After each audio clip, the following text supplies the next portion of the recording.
ጌታ ይባረክ። ሰላም ለእናንተ ይሁን። እንደምናችሁ? ደህና ናችሁ? ኦ ጌታ ይመስገን። እንዲህ ጠለቅ ብሎ መጸለይ ጥሩ ነው። ጌታ መልካም ነው። ሃሌሉያ። በዚህ በዘዳግም ምዕራፍ 33 ላይ አንድ ቁጥር አለች። በጣም ቀኑ ሙሉ ሳሰላስላት የነበረች ቁጥር 29 ላይ በእግዚአብሔር የዳነ ሕዝብ እንዳንተ ማን ነው የሚል ጥያቄ ነው ክፍሉ ያለውና ብዙ የሕዝብ አይነት አለ በምድሪቱ ላይ በየዘመናቱ እንደ ሕዝብ ተዋቅረው እንደ ሕዝብ የተነሱ እንደ ሕዝብ መቀጠል የቻሉ እንደ ሕዝብ የፈረሱ እንደ ሕዝብ ታግሎ ያሸነፉ እንደ ሕዝብ ሰርተው ለፍተው የተሳካላቸው ብዙ አይነት የሕዝብ አይነቶችን ምድራችን ወደ ኋላ ማስተናግዳለች። አሁንም በህዝብ ታጅባለች። ወደፊትም ህዝብነት ይቀጥላል። በዚሁ ህዝብ መካከል ግን የሆነውን ሁሉ ለመሆን የመለኮት እጅ የነበረው አንድ ደግሞ የህዝብ አይነት አለ። ያም እስራኤል ነው። ክብር ለጌታ ይሁን። ስለዚህ ሙሴ ነው ይህን መዝሙር ባፋቸው ላይ ያስቀመጠው። ምንድነው ህዝብነታችሁ ነገ ጠዋት ላይ ያላችሁ ስኬታችሁ ወደ ኋላ ስታስቡት የመጣችሁበት ማምለጥ የተከናወነላችሁ ክንውን ከግብጽ የተፈታችሁበት በመንገድ ላይ ከግብጽ እስከ ከነአን በነበረው ህይወታችሁ የህይወት እንቅስቃሴ ላይ ያው መንገድ ዝም ብሎ የቦታ ዴስቲኒን ለማርካት የምታደርጉት እንቅስቃሴ ብቻ ሳይሆን ብዙ ከፍታ ብዙ ዝቅታ በህይወት መንገድ ላይ አለና ያንን ሁሉ በሄዳችሁበት መንገድ ውስጥ ብዙ የተረዳችሁበት አሁን ለደረሳችሁበት ለመድረስ ከኋላ ይረዳችሁ አንድ ኃይል አለ። የመጡበትንና ያለፉበት ስትመለከቱ በጣም ከባድ ነው። ግን በምን አይነት ጉልበት ደግሞ ማለፍ ቻሉ ብላችሁ ጠይቁ። አንዳንዴ ይሄ ማንነታቸውን እንዳይጠረጥሩ እንዲህ ስለሆንኩ ነው የሚሉት ነገር እንዳይኖራቸው ሙሴ በመዝሙር መልክ ይህንን እውነት ያስይዛቸዋል። ክብር ለጌታ ይሁን። ታውቃላችሁ ከስብከት ይልቅ መዝሙር አንድን ሀሳብ እናንተ ጋር በዘላቂነት የማስቀመጥ ጉልበት አለው አይደለ? ለምሳሌ አሁን እንኳን እስካሁን የዘመርናቸው መዝሙሮች በቃ ዝም ብላችሁ ዜማና ግጥም ብትቀሟቸው ንግግሮች ናቸው። ተሰብከው ቢሆን ኖሮ ይረሱ ነበረ። እዚህ ፑልፒት ላይ እንኳን ማአት ስብከት ሰብከናችኋል። ስንቱ እንደቀራ አናውቅም። ግን የማይረሳ ነገር አለ። ይሄ ነፍስያችሁ ላይ በስሜት በኩል ዜማ ለብሰው የሚጣበቅ ሀሳብ አለ። ያ መዝሙር ይባላል። እና እስራኤላውያን አንዳንድ ሊረሱት የማይገባቸውን የህይወት ቁም ነገር ሙሴ ሰብሰብ አድርጎ ዜማ አልብሶ ያስለማመዳቸው ነበር። እና ለዚህም ነው እስካሁን ድረስ ይሄ ነገር እኛ ጋር ተጣብቆ ያለው። እንግዲህ እነሱ ከዜማ ጋር ነው የተቀበሉት፣ እኛ ግን ግጥሙ ደርሶናል። ክብር ለጌታ ይሁን። ሃሌሉያ። እና ምንድን ነው የሚለው ራሱ ምርቃቱን ሲጀምር ከቁጥር 1 ጀምሮ አሴ ፐርሰን በግል ያለ ማንነታቸውን እየተናገረ ይመጣና በእያንዳንዱ ነገድ ያለውን መልክ ከተናገረ በኋላ እያንዳንዱ ነገድ ሲደምረው ደግሞ ህዝብ ይወጣዋል። ክብር ለጌታ ይሁን። እና እንደ ህዝብ ደግሞ ማውራት ይጀምራል። እና ብዙ ነገር ነው የሚናገረው። ይሽሮ ነው እያለ ስለ እግዚአብሔር እውቀት ይነግረዋል። የረዳህ እግዚአብሔር ነው። በደመናት ላይ አንተን ወክሎ ይንቀሳቀሳል። እንዳንተ ያለ ራሱ ምንድነው ይሄ በከፍተኛነት እንደሚሄድ ለእርዳታ ራሱን ያስጠጋ ሩቅም ትልቅም ሆኖ ሳለ ነገር ግን ጠጋ ብሎ በህይወት ዕለት ጉዳይ ላይ አለው ያለ ማን ነው? እግዚአብሔር ነው። እንደ እግዚአብሔር ያለ ማንም የለም እያለ እግዚአብሔራዊ የሆነ እውቀታቸውን ከመጡበትና በእግዚአብሔር ከተሰራላቸው ስራ አንግል እያጣቀሰ እግዚአብሔራዊ እውቀታቸውን በምክንያት ያጠልቃል፣ ይነግራቸዋል። ክብር ለጌታ ይሁን። አሜን ናቸው ማለት ተረድተሃል ነው የሚላቸው። ታግዘሃል። እግዚአብሔር ለአንተ ምን ነበር? ረዳትህ ነበር፣ አጋዥህ ነበር እያለ ያሉበትን የመጡበትን ትናንትና በመንገዱ ቅርብ ስለሆነ እንዳልመጡ ወይ ደግሞ ከፊት የገጠማቸው ችግር በጣም ቀላል ስለሆነ እንዳላለፉት እንዲገባቸው የማይታለፍ አልፋችኋል፣ ከማይመለጥ የፈርዖን ብርቱ ክንድ አምልጣችኋል። ያ ብቻ አይደለም፣ በመንገድ ጉዟችሁ ላይ ሐሩር ነበረው፣ እግዚአብሔር ጥላ አልብሷችኋል። ጨለማ ድቅድቅ ነው፣ እግዚአብሔር አምላክ ምን አድርጎላችኋል? በእሳት አምድ በደመና አምድ ምን አድርጓችኋል? መርቷችኋል። ክብር ለጌታ ይሁን። ያው ይሄ የሆሊ ስፒሪትን አቅርቦት ነው የሚናገረው። በአዲስ ኪዳንም በብሉይ ኪዳንም የመንፈስ ቅዱስ ባህሪ እሳትና ደመና ነው። ክብር ለጌታ ይሁን። አሜን ናቸው። እና አንድ መንፈስ ቅዱስ ደመና በሚሆንበት ጊዜ ከህይወታቸው ሐሩርን እንደሚከለክል፣ ብርሃን እሳት በሚሆንበት ጊዜ ደግሞ ጨለማን እንደሚያስወግድ እያበራ እያስረዳ ቀጥሎ ደግሞ እያገዘ ኮንፈርት ዞን እየሆነ ልክኛን አሁን ኮንፈርተር ነው ተብሎ በአዲስ ኪዳን እንደምንማረው መንፈስ ቅዱስ ይህን ሁሉ አድርጎ እግዚአብሔር አንቀሳቅሷቸዋል ካለ በኋላ አንድ ጥያቄ ይጠይቃቸዋል። እስቲ ታሪክ አገላብጦ ወደ ኋላ በእግዚአብሔር የዳነ ካለበት እዚህ ለመድረስ እግዚአብሔር ምክንያቱ የሆነለት ከናንተ በቀር ማን አለ ብሎ እግዚአብሔር አሁን ላሉበት ከፍታቸው ደርሼበታለሁ ለሚሉት ከፍታና ድኛለሁ ለሚሉት ትልቅ ዋጋ ላለው ለዚህ ጉዳይ ማን ነው ብሎ ይጠይቃል። ክብር ለጌታ ይሁን። አሜን አሜን። ይህ በጣም ደስ የሚል እውቀት ነው። በህይወታችሁ ትናንትናዎች ላይ እግዚአብሔር የሚባል ሪዝን እንዳላችሁ አለመርሳት የጤናማ መንፈሳዊነት አንደኛው ኳሊቲ እሱ ነው። ክብር ለጌታ ይሁን። ኔቸራችን ያው እየረሳ አይደለም የሚመጣው እየረሳ ነው የሚመጣውና በአንዳንድ ጉዳዮቻችን ራሱ ምስጋናዎቻችን አንዴ ደመቅ አንዴ ፈዘዝ የሚሉበት ነፍሳችን የመርሳት ጥቃት ስላለባት ነው። ስለዚህ ይሄ መዝሙር እስራኤልን ያስታውሰዋል። በእግዚአብሔር የዳነ ሕዝብ እንዳንተ ማንም የለም ብሎ ይናገራል። አሁን በማን ድናችኋል የሚላቸው በእግዚአብሔር ድናችኋል። ብዙ ሕዝብ አለ፣ ተዋግቶ የተረፈ አለ፣ ተከቦ ተዋግቶ ሰብሮ ይወጣ አለ፣ በጣም ለፍቶ ወይ ደግሞ ገብሮ ወይ አስገብሮ ደግሞ በሰይፉና በጉልበቱ በሌላው ላይ በደካማው ላይ ዘምቶ ማንነቱን ማስቀጠል ታላቅነቱን መፍጠር የቻለ የህዝብ አይነት አለ። የፋርስን ነገስታት የባቢሎንን ነገስታት እያንዳንዱ ታሪክ ስትመለከቱ የሰራዊት ብዛታቸው ነው ታሪካቸውን የፈጠረው። የሰራዊት ብዛታቸው የጦር ኃይላቸው ነው በደካማው ላይ ዘምተው ኃያል መሆን አቅማቸው ነው በታሪክ ውስጥ እንዲታወቁ በስም እንዲታወቁ ያደረገው። የግሪክን ፍልስፍና ማየት ትችላላችሁ። የሮማን ኤምፓየር ማየት ትችላላችሁ። ከነዚህ ሁሉ ትልቅነት ጀርባ ቢፈተሽ ማን የለም? የእግዚአብሔር ኃይል የለም። የእግዚአብሔር ኃይል የለም። ስለዚህ ያለ እግዚአብሔር ነው የተነሱት። የሆነ ቦታ ደግሞ የበለጠ ሲመታቸው አድርገዋል፣ ወድቀዋል። ወደ እስራኤል ግን ሲመጣ ሙሴ የሚላቸው ምንድነው? በእግዚአብሔር የዳነ ሕዝብ እንዳንተ ማን ነው? ክብር ለጌታ ይሁን። ሃሌሉያ። ሲያጠገባቸው ያሉን በእግዚአብሔር የዳነ እንዳንተ ማን ነው ብሎት ክብር ለእግዚአብሔር ይሁን። አሁን በእግዚአብሔር የዳነ ሲል መዳን ምንድን ነው የሚለው እንዲገባን አሁን ለኛ ጋር መዳን ስንል አሁን በክርስቶስ ያገኘውን ሕይወት ብቻ ነው የምናስበው። ወደ ባለ ታሪኮቹ እንመለስ። በእግዚአብሔር የዳነ ሲባል መዳን የሚለው ለነሱ ትልቅ ፎልደር ትልቅ ፓኬጅ ነው። ምክንያቱም ትናንትና ይሄው አሁን ህዝብ የሆነ ማንነታቸው ወደ ኋላ ሲጠነጠን ባሪያ ነበር፣ ያለቀ ባርነት ነበር፣ ታሪክ የሌለው ነው፣ የተጠቃ ነው፣ የፈቃዱን ለማርካት አድል ያልተሰጠው ያውም የባርነቱ እድሜ ደግሞ የተንዛዛ ነው። ለአራት ዘመናት 400 ምናምን 30 ወደሚጠጉ ዓመታት መልክ ሳይቀይር ባርነትን ሳይበጣጥስ በዘላቂነት እንዲኖር የተገደደ አንድም ቀን ይህን መልክ ለመለወጥ ሞክሮ እንኳን የማያውቅ ታግሎ የማያውቅ ማንነት ነው። ይሄ ባርነት አሁን ተለውጦ ይሹን ሆይ ወደሚባል በመለኮት ወደሚቆላመጥ የህይወት ውበት ማን አመጣው ከተባለ ተሳስተውም ቢሆን ህዝቡ ጥረት አይልም። መልኬ ከተቀየረ ባለቤቴ ማን ነው የሚለው እግዚአብሔር ነው። ምን ልላችሁ ነው? በህይወታችሁ ወደ ኋላ ቢፈተሽ የእግዚአብሔር አሻራ ሞልቷል። አሜን ናቸው።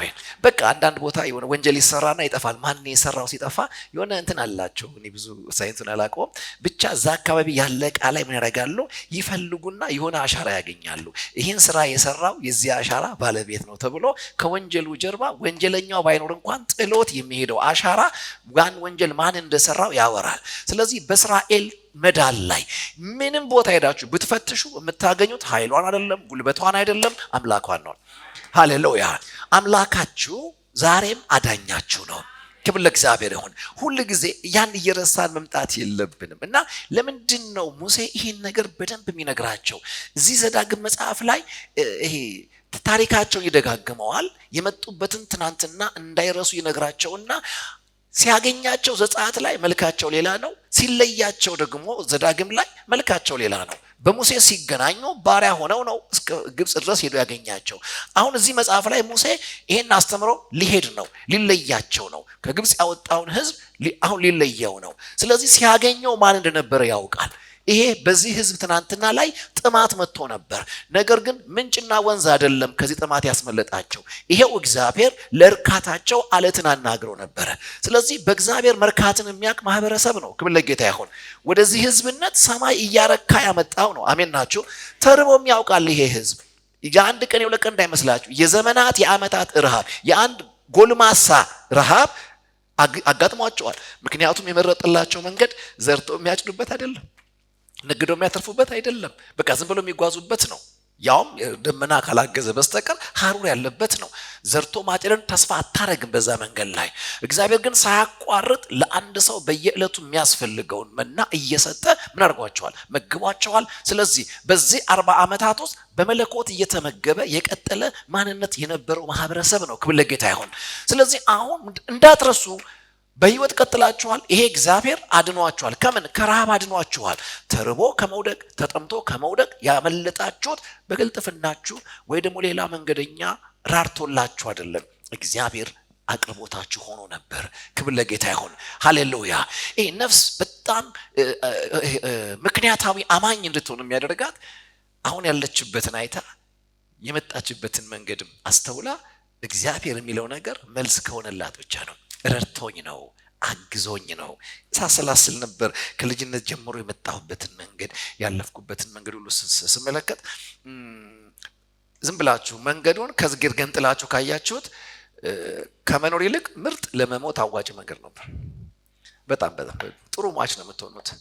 ዝም ብላችሁ ጥሩ ሟች ትሆናላችሁ። በቃ በጊዜ ህይወትን ገና ሳትጀምሩት የእድሜ አፋፍ ላይ ልትቀሙ የምትችሉበት፣ ሞት ከሳተህ ደግሞ እብደት የሚያገኝህ ቦታ ላይ ነው። ለምንም ቁም ነገር የማትበቁበት አይነት ነገር ነውና እንዴት አለፍ ነው ስንል በጣም ኦቨርቲንከር ስለሆነ አይደለም፣ አሰላሳይ ስለሆነ በጣም ቀልጣፋ ስለሆነ ነው። እንዲማ ካረኩኝ እንዲያደርጋለሁ።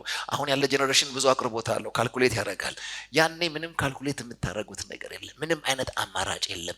ህይወት እኛ ጋር የዋለችው ለዛሬ ክብር የደረሰችው ታግዛ ነው። ይህንን መርሳት መጠቃት ነው። ከህይወታችሁ ስኬት ጀርባ መለኮት የሚባል ሪዝንን የማጣት ያክል መዋሸት የለም። እግዚአብሔር ከዚህ ነፃ ያውጣል። ሰው መቼ ተስፋ ይቆርጣል ወደፊቱ ካላችሁ የኋላውን ከረሳ ነው። በኋላ በመጣበት መውደቅና መነሳት አግዞት የነበረውን የእግዚአብሔርን ክንድ ሰው መርሳት የጀመረ ጊዜ ነገን መፍራት ይጀምራል። ስለዚህ ኢያሱ ከሙሴ ከተቀበለ በኋላ አንድ ነገር አወራቸው። እስከ ዛሬ ድረስ ማረርቶናል፣ እግዚአብሔር ረድቶናል። አያችሁ፣ ተቀላጥፈን ታግለን አይደለም የመጣ ነው። ትግል ቢሆን ያመጣን መታገል ያደክማል። አንድ ቀን ጉልበት ይክዳል።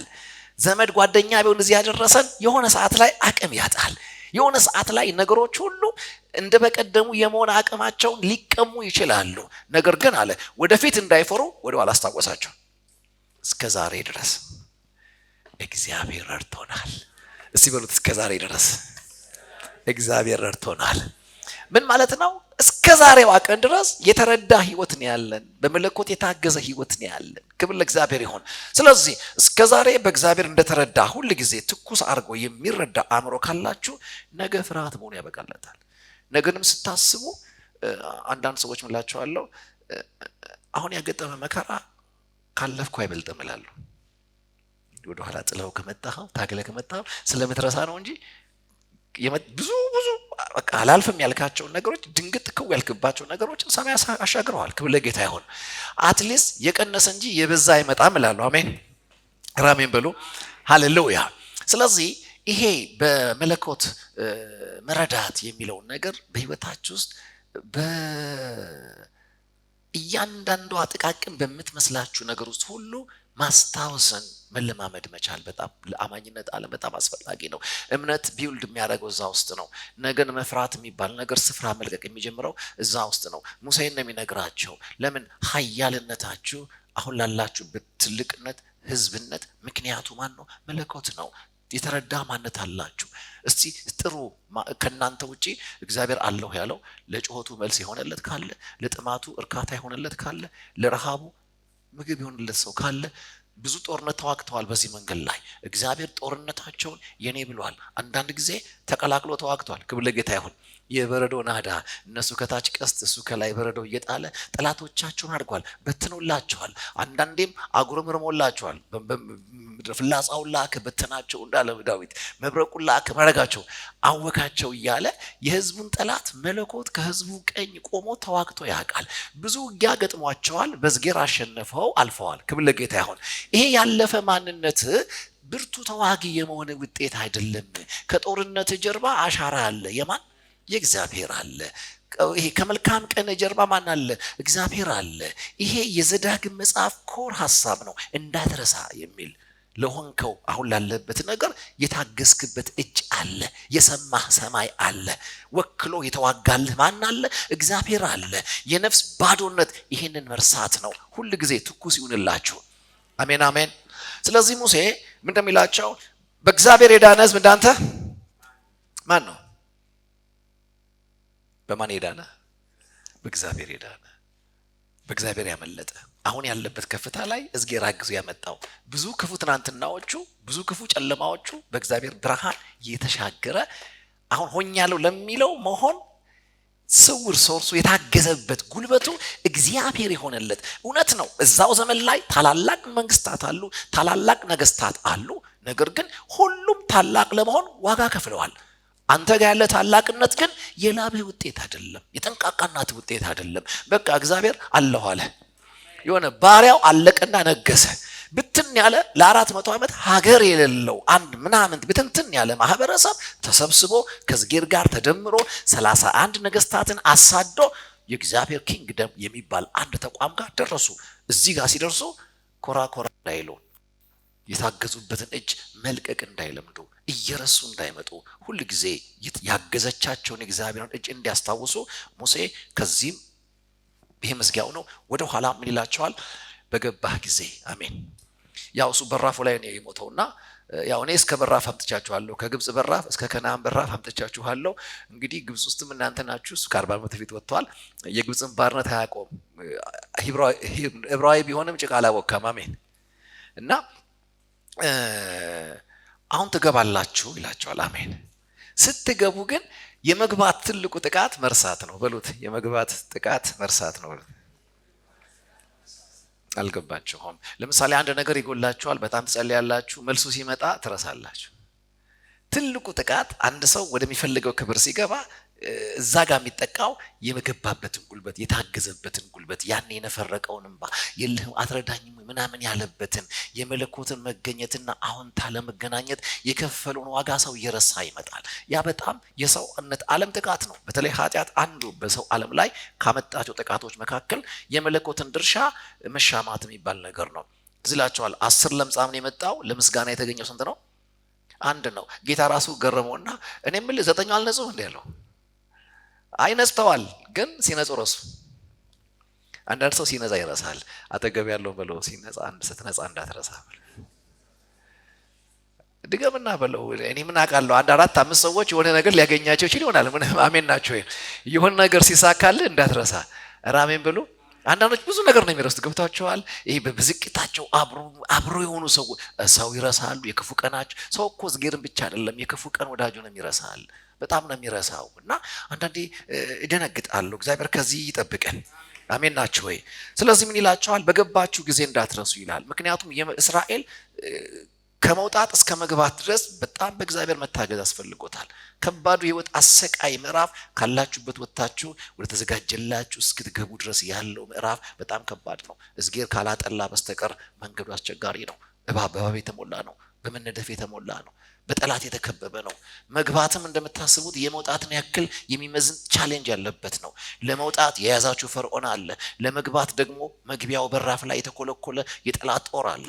ስለዚህ 2 ኃይላት አለ። እንዳትወጡ የያዘ እንዳትገቡ የሚይዝ ማዕት ነገር አለ። መውጫውንም መግቢያውንም ተከቧል። ህይወት እንዲህ ናት። ስለዚህ ያስታውሳቸዋል። ይሄ ያወጣችሁ እግዚአብሔር ያስገባችኋል። አሜን። ለመውጣት ካልታገላችሁ ካልተጣጣራችሁ ለመግባትም አትጣጣሩ። ህይወታችሁ በእግዚአብሔር ከተጀመረ በእናንተ አያልቅም። አሜን አሜን ናችሁ። ይሄ ነገር ሲገባችሁ ስለ ህይወት ከማሰብ ያለፈ ወደ መጨነቅ አትመጡም። አሜን። ድል ላስረዳችሁ። ሃሌሉያ ክብር ለጌታ ይሁን። ለነገሩ ይገባችኋል እኮ እናንተ አበሻው እንኳን ቀጥ ያለ ንግግር የጎነም ይገባዋል አይደል? አይገባችኋል። ምን ላችሁ ነው? ህይወታችሁን የጀመራት እግዚአብሔር እንደሆነ የሚያኖራት እግዚአብሔር እንደሆነ ሲገባችሁ ስለመኖር ከማሰብ ያለፈ ወደ መጨነቅ አትመጡም። በህይወቴ በጣም ምፈራው ማንኛውም ነገር ጭንቀት ከሆነብኝ ነው ፈራው። ያ በጣም ከባድ ነው። ከዛ ውጪ በቃ በባዶ ስቃለሁ። አሜን ነው አሜን ነው። ምንም በቃ ሰይጣን ፊቴን አይቶ መገመት እንኳን አይችልም። አሜን ናችሁ። ሃሌሉያ። ያቺ ደስ ነው የምትለኝ። በቃ ሬሳ አስቀምጣ መንገድ ላይ ሰላም ነው ሲላ ሬስ እኮ ሊወስድ ነው። ምታችኋል። የሆነ የሚፈነክትበትን ጠጠር ከራሷ ምላስ ነው የፈለገው። ሰላም ነው። አሜን። ምርጥ ቆረብሻን ያለው ቤቷ በጣም ወሳኝ ነገር ነው። እና ምንድነው እዚህ ሰላም ያስባላት ብላችሁ ስትጠይቁ ስትወልደው በኃይሏ ትውልድ አይደለም። ከግብጽ የወጣኸው በኃይል ከሆነ ለመግባትም ኃይል አጠራቅም የታወቀ ነው። ታግዘ ከሆነ የወጣኸው አግዞ ያስገባሃል። ኢማመን አለባችሁ። ተጣጥሬ አይደለም የወለድኩትኝ ራሱ አለ ያመጣው። ስለዚህ ሞተ ብዬ አላለቅስም። ለምን? ጉብዝና አይደለም የልጅ እናት ያረገኝ ጸጋው ነው። እሱ ከሆነ ልጁን የሰጠኝ እሱ የሚሰጠኝ የሚያድግ እንጂ የሚሞት አይደለም። ስለዚህ ሬሳ አስቀምጣ ሰላም ነው ከየት ወጣት ካላችሁ ያ ሞተ የተባለው ነገር ሕያው ሲሆንም እጁ አይለበትም፣ ክንዱ አይለበትም፣ ታሪኩ አይለበትም። እንደውም ታውቃላችሁ እሷ ትንሽ ወጣት ብትሆንም ባሏ ኦልሬዲ ሽማግሌ ነበር። ራሜን ብሉ። እኔ ይገርመኛል። አብርሃም ቤት አሮጊቷን ነው ያለመለማት፣ እቺ ሴትዮ ቤት ደግሞ ሽማግሌውን ያለመለሙ። የማንነት ችግር የለባትም። መጽሐፍ ቅዱስ ባሏ እጅግ አርጅቷል ብሎ የነገረን ጊያዝ ነው። ጊያዝን ጌታ ይባርከው። ምንም አይችልም አለ። ኦልሞስት ዴድ አድርጓል ሰውየው። እጅግ ሽማግሌ ነው ባሏ። ልጅ የላትም ብሎ ሪዝን ሲጠየቅ መሀናት አይደለም ያለው፣ እጅግ ሽማግሌ ነው ሰውየው አለ። ጸጋ መጣ፣ ጎረምሳ አረገው። አሜን አሜን አሜን። እንግዲህ እዚህ እናትነት ጋር ለመድረስ እጇ ከሌለ በመሀል ላይ ሞት ቢመጣም አትፍሪ፣ ሰላም ነው ያለችበት ጉዳይ ምንድን ነው? ወደኋላ የእግዚአብሔር እጅ አለ፣ አሻራው አለ። ዛሬ ሞት የሚባለው ነገር ላይ የማን ምልክት አለ? የእግዚአብሔር። መነሻው ላይ እግዚአብሔር ካለ አትጠራጥሩ። በጀመራችሁ እግዚአብሔር ነገራችሁ ወደ ፍጻሜ ይመጣል። ስለዚህ ሙሴ የሚላቸው ምንድን ነው? በገባህ ጊዜ ምን እንዳታረግ እንዳትረሳ። ምንድን ነው መግባትን በመርሳት የምንጠቃበት እንዲሆን የሚያደርገው ብለን ስንጠይቅ ስንገባ የምናገኛቸው ነገሮች አሉ። ለምሳሌ ካልተከልከው ዛፍ ትበላለህ። አሜን። አስባችሁታል? ማን እንደተከለው አታውቅም፣ ወይ ደግሞ ቀድሞ ተተክሎልሃል። ክብር ለጌታ ይሁን። አንተ ግን አሁን ለመኮትኮት ሳይሆን የምትገባው ፍሬ ለመልቀም ነው የምትገባው አለው። የእግዚአብሔር ሲያስገባህ ከችግኝ አትጀምርም፣ ከግንዱ ነው የምትጀምረው። እሺ ለራሴ ስጃለሁ። እኔ እውነቴን ነው የምላችሁ፣ የሆነ ከዜሮ አትጀምሩም። ወይ አማርኛ አልገባችሁም? ጋድ ሲረዳህ ከነገር ቡቃያና ችግኝ አትጀምርም፣ ከግንዱ ትጀምራል ማለት ነው። ከመሰረት ቁፋሮ አትጀምርም፣ ከፊኒሺንጉ ትጀምራል። ወዳለቀ ነገር ገባለሁ ብሎ ሲመራ እንደዛ ነው። እግዚአብሔር ሲመራ ወደዛ ነው የሚያስገባ። ስለዚህ ሙሴ ያውቃል፣ ያወጣቸው እጅ ሲያስገባቸው ወደዚህ ወዳለቀ ነገር እንደሚያስገባቸው ያውቅ ነበር። እና ይሄን ነው የሚነግራቸው፣ ካልተከልከው ዛፍ ትበላለህ አለ። ይህ በጣም ደስ የሚል ነው። አንድ ታሪክ ሰማው። የሆነ የ98 ዓመት ሽማግሌ የማንጎ ዛፍ ይተክላሉና በመንገድ ላይ ሲተክሉ የሚያያቸው ሰውዬ በጣም ገርሞት፣ ይሄ እኮ ገና ፍሬ ለመስጠት ብዙ ዓመት ይፈልጋል፣ እርስዎ ግን እየተንቀጠቀጡ ነው እየተከሉ ያሉት፣ ምን አስበው ነው ሲባል፣ እኔ የበላሁት ሌላ የተከለው ነው። ስለዚህ ደግሞ አሁን እኔ ተክላለሁ፣ ማን እንዲበላው? ሌላ እንዲበላው። እንደተፈወሰ አእምሮ ጌታ ላበሻው ይስጥ። አሜን አሜን። በደንብ ይስጠን። ክብር ለጌታ ይሁን። እና ምን ልላችሁ ነው? እስራኤል ሲገባ ግን ችግኙን ከመትከል አይደለም የጀመረው። እግዚአብሔር አስቀድሞ ሊያስገባው ላለ ማህበረሰብ ያተጋው ሰራዊት አለ። ልክ ጻድቅ ኃጥእ ለጻድቅ ይተጋል እንደሚለው ማለት ያከማቻል እንደሚለው አስቀድሞ ሰርቶታል። ወደ ተሰራ ከተማ ትገባላችሁ፣ ግን ክንድ ያመጣው እንዳትረሱ። ይሄ አንዳንድ የህይወት ስኬት የክንዳችሁ ብርታት ውጤት አይደለም። ኃይልህ አይደለም የሸለመህ፣ ጸጋው ነው፣ አግዞህ ነው፣ ሲያግዞኝ ነው ብሎ ይህን መርሳት የለባችሁ። ትልቁ ጥቃት የመግባት ጥቃት ማለት በስኬት መሃል ምንጩን መርሳት፣ በክንውን መካከል እዝጌሩን መዘንጋት። ይህ ትልቁ የመርሳት ጥቃት ነው። እግዚአብሔር ከዚህ ይጠብቀን። አሜን አሜን። ቀጥሎ ምን ይላል? ካልቆፈርካቸው ምንጮች በጠጣህ ጊዜ ይላል። ይገርም ነው። በዛ ጊዜ ታውቃላችሁ ቦምባ የለም ምናምን የለም። ገብታችኋል? መንግስት አይደለም በየቤት የሚያስገባልህ ማመልከቻ አስገብተህ እርካታንና ውሃን ከፈለክ ቆፍረ ነው። ደግሞ ኢትዮጵያ አካባቢ መቆፈር ጥሩ እኮ ነው። አንዳንድ ቦታ በ2 በ3 ሜትር ታገኛለህ። እነሱ ሀገር ግን በረሃ ነው። አንድ ምንጭ ማግኘት ማለት አንድ ግዛት፣ አንድ መንደር የማግኘት ያክል ነው የሚወሰነው። አንድ አካባቢ አንድ ምንጭ ከተገኘ ቀጥሎ ከተማ ነው የሚሰራው እና ትልቅ ትርጉም አለው ምንጭ። አሁን እኛ እዚህ እንደምናስበው አይደለም። በ21ኛው ክፍለ ዘመን ላይ ባለ ጭንቅላት አይደለም ማሰብ ያለብን። ወደ ኋላ አጠንጥነን በቦታው ያለውን የምንጭን ቫልዩ ማወቅ አለብን። ለዚህ ነው በዚህ ታላቅ መጽሐፍ ላይ አንዳንድ ምንጮች ታሪክ ሆነው የተቀመጡት። ምናልባት አሁን ስለ ቦምባ ስለ ምናምን ባወራችሁ ምንም ላይመስላችሁ ይችላል። አሁን ላይ ለምን ይህንን የውሃ መገኘት ምንም ያደረገው ዘመኑ ነው ያለንበት ዘመን ነው አንዳንድ ነገር ተራ ያደረገው። ስለዚህ ምንድነው የሚለው? በገባህ ጊዜ፣ ካልቆፈርከው ምንጭ ባረክ ጊዜ፣ በጠጣህ ጊዜ። ሶስተኛው በጣም ደስ ይለኛል። ባልሰራሃቸው ከተማዎች በገባህ ጊዜ፣ ወደ ሙሉ ቤት በገባህ ጊዜ። አሜን። እስቲ ሙሉ ቤት ብሎ የሚገርም ነው። የዛሬው መልእክት እንደ ፕሮፌሲ ያዙት። በቃ እግዚአብሔር ወደ አንድ ነገር ያስገባናል። አሜን ናችሁ? ዝም ብሎ ገና ለስነ ምናምን የማትገባበት አሜን ናችሁ? ወደ አለቀ ነገር ሙሉ ወደ ሆነ ነገር ያስገባናል። ግን በመግባት ፈተና ደግሞ አንጠቃም፣ አንረሳም። ማን ነው? ይሄ ጥያቄ ሁሌ ለነፍሳችን ሊነገራት ይገባል። ነፍሳችን በዚህ ጥያቄ ልትከበብ ይገባል። ክብር ለእግዚአብሔር ይሁን። ሃሌሉያ አሜን አሜን። አንዱና ትልቁ ነገር እግዚአብሔርን ድርሻ መከልከል በመንፈሳዊ ዓለም ላይ የሚያሰጠን ስያሜ አለ አይደለ? ሰነፍ የሚል አንድ ሰነፍ ሰውዬ በአዲስ ኪዳን ታገኛላችሁ። እና ሰነፍ ነው። ምንድነው ያሰነፈው ስትሉ ይሄ ዋናውን ነገር ይረሳል። በህይወት ለመቀጠል በጥረቱ ጀርባ የነበረውን የነፍስ ባለቤት የሆነውን እግዚአብሔር ረስቶታል። እና ሁሉ ጊዜ ህይወትን ካዋራ ስንዴና ዱቄት ምናምን የሚያዋራት በቃ መብላት ማግባት መንዳት ምናምን እሱ ከተሳካለት ይረሳል። ቸርች ይረሳል፣ አገልግሎት ይረሳል። አንዳንዴ እንደዛ ነው። በቃ አማራጭ ካጣ ብቻ ነው የሚያገለግለው ወይ ደግሞ ቸርች አካባቢ ይመጣ። እንደዚህ አይነት ሰዎች እስቲ የሆነ ያልጠበቀውን ስራ እስቲ ያገኝ፣ ያልጠበቀውን ኑሮ እስቲ ይደላደል፣ የሆነ ቦታ ይገባ፣ ድራሹ ይጠፋል። ቸርችን መስጊድም አታገኙት። ለሁለቱም አይሆንም። ወጋው አሜን አትልም። እግዚአብሔር ይምታው። ዝርክርክ የሚያደርግ ስትገባ የሚያዝረከርክ መንፈስ እግዚአብሔር ይምታው። ራሜን በሉ። ይህ በጣም መታወቅ አለበት። ህይወት ከፍታ ላይ የሚረሳ ማንነት አለ እና ይህ ሰውዬ ድንገት ያላሰበው ስንዴ ማሳ ውስጥ ገባ፣ ያላሰበው ምርት ውስጥ ገባ፣ ያላሰበው ስኬት ውስጥ ገባ።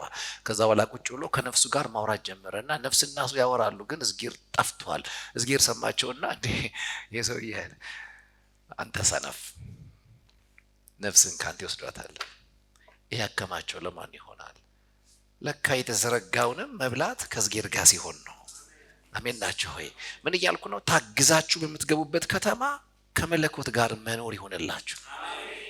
በቃ እግዚአብሔር ከፍቶ በሚሰጣችሁ ምንጭ ውስጥ ከመለኮት ጋር መርካት ይሆንላችሁ።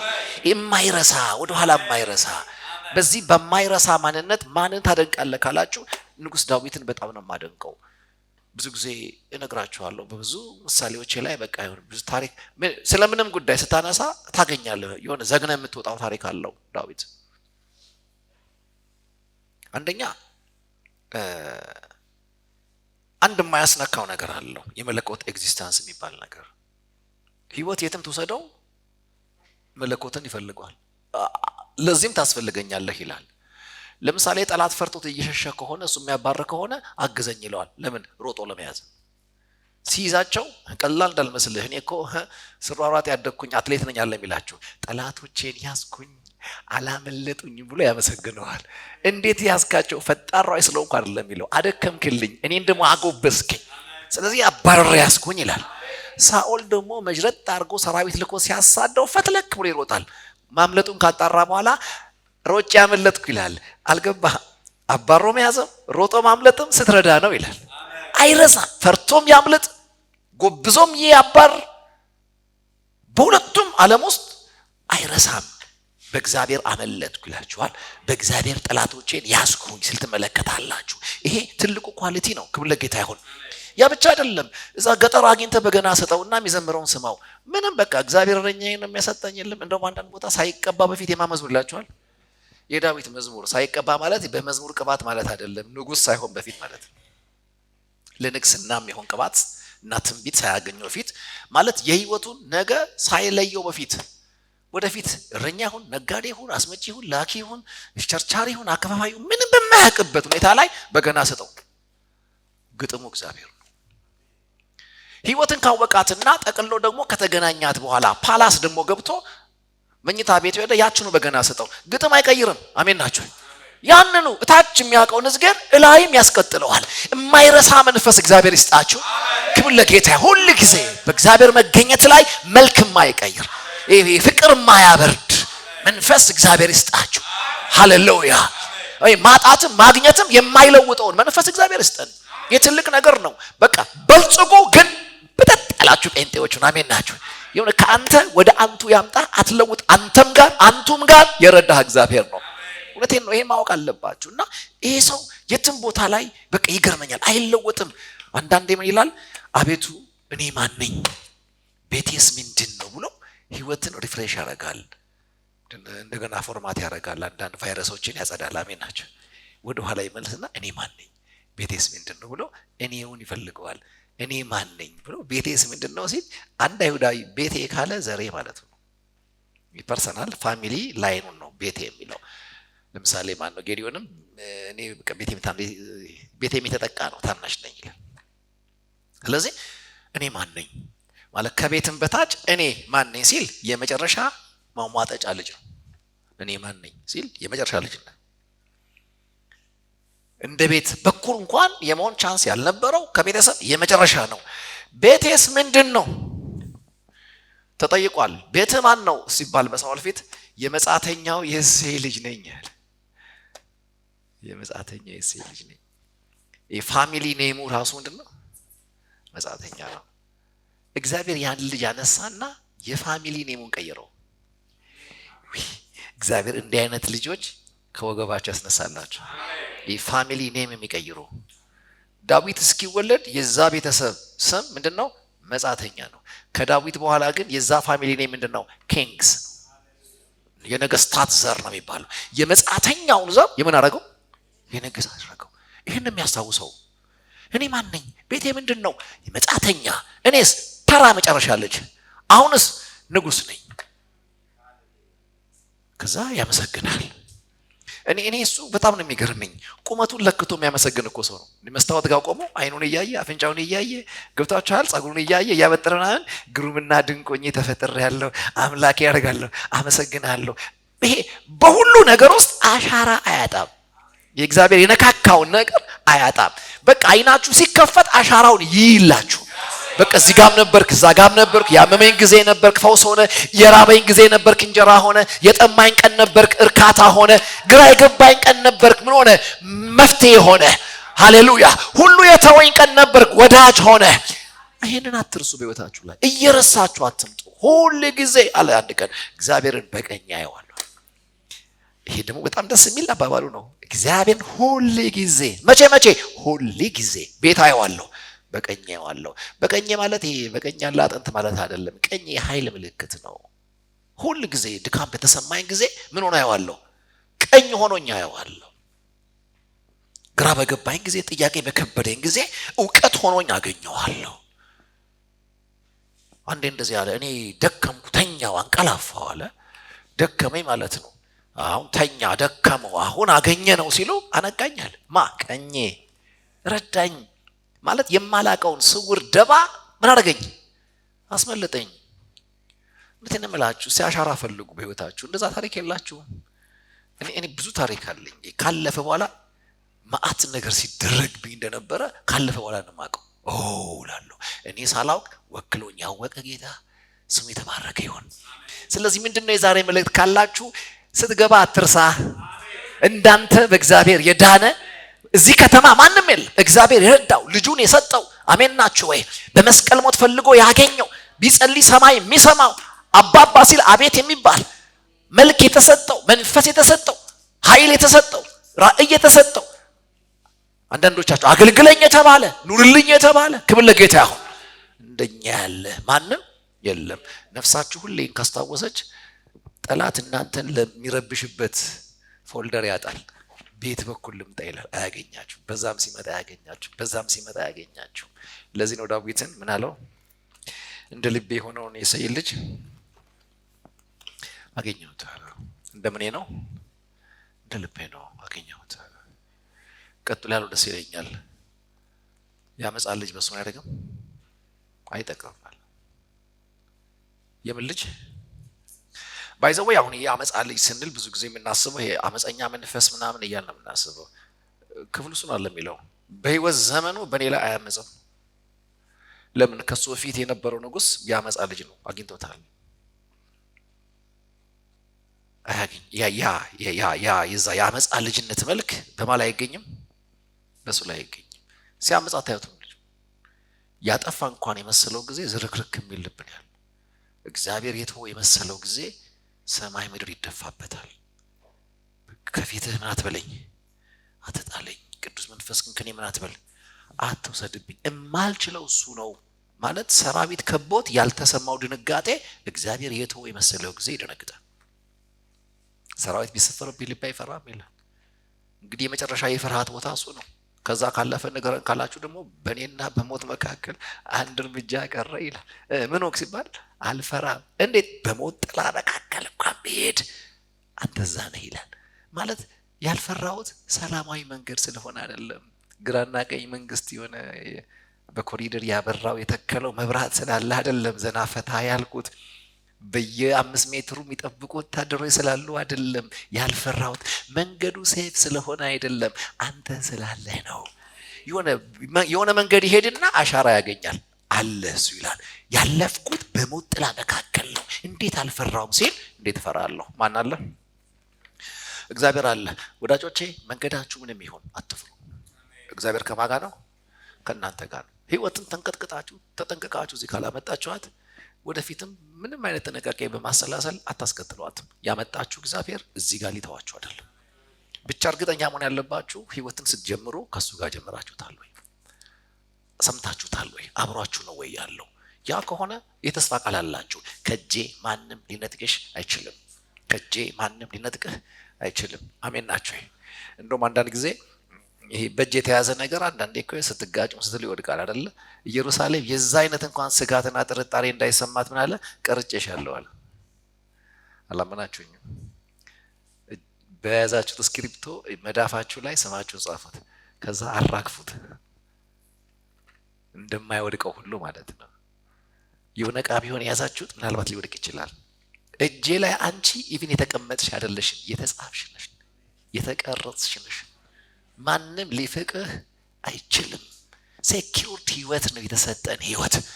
አሜን ናችሁ ወይ? ስለዚህ አብሮነቱ ሲገባን መገኘቱ ሲታወቀን ምንድን ነው የሚሰማን? የመጀመሪያው ነገር ህይወታችሁ በምስጋና ትሞላለች። ሁለተኛው ነገር ነገን መስጋት ታቆማለች። አለማመስገን አትችሉም። ነገን በማሰብ መፍራት አትችሉም።